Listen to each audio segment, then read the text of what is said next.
Bonjour, aujourd'hui je vais vous apprendre à préparer une pâte à pizza.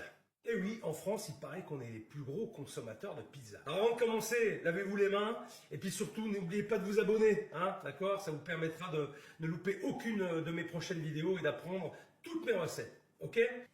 La liste des ingrédients est juste ici en description. Voilà, en bas de la page. Alors là, je mets dans mon cul de poule la farine.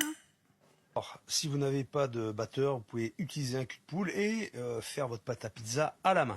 Voilà, là j'ai mis donc ma farine. Alors c'est la T45. Après on peut prendre la 0 ou la double 0, c'est ce qu'utilisent les professionnels pour faire les pizzas. Donc je l'ai dit, j'ai mis mon sel, j'ai mis l'eau, donc la farine, et là je fais tourner mon batteur vitesse moyenne. Et en attendant que tous ces éléments s'incorporent, je fais chauffer du lait avec de la levure de boulanger. C'est juste tiédir, hein. On ne cherche pas à faire bouillir, juste pour faire fondre la levure dans le lait. C'est à peine chauffé, à peine.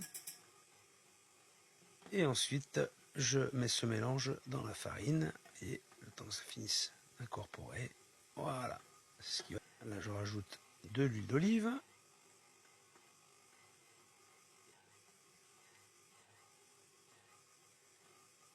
J'accélère un tout petit peu pour avoir un mélange homogène. Et il faut que voilà, la masse elle colle au petit tourniquet. Voilà. Il ne faut pas que ça accroche au cul de poule. Voilà. Là on a une pâte qui se tient bien, qui est souple. Il faut le sentir au boîtier. Donc là, il faut vraiment que ce soit souple. Et ça vous doit le sentir, hein, au toucher. Hein. La souplesse de la pâte. Pas qu'elle colle au doigt. Ajouter par-dessus un torchon de lait.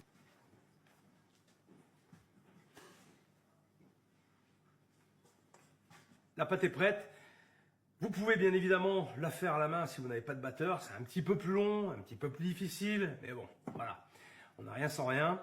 Ensuite, il faut laisser reposer la pâte une bonne heure pour qu'elle puisse doubler de volume près d'une source chaude. Un radiateur, par exemple, ça marche bien. Plus elle pousse et mieux c'est. Plus on aura une pâte légère. Là, vraiment, c'est la formule rapide. Elle a fait une fois et demie son volume à peu près. Elle peut doubler de volume, c'est bien.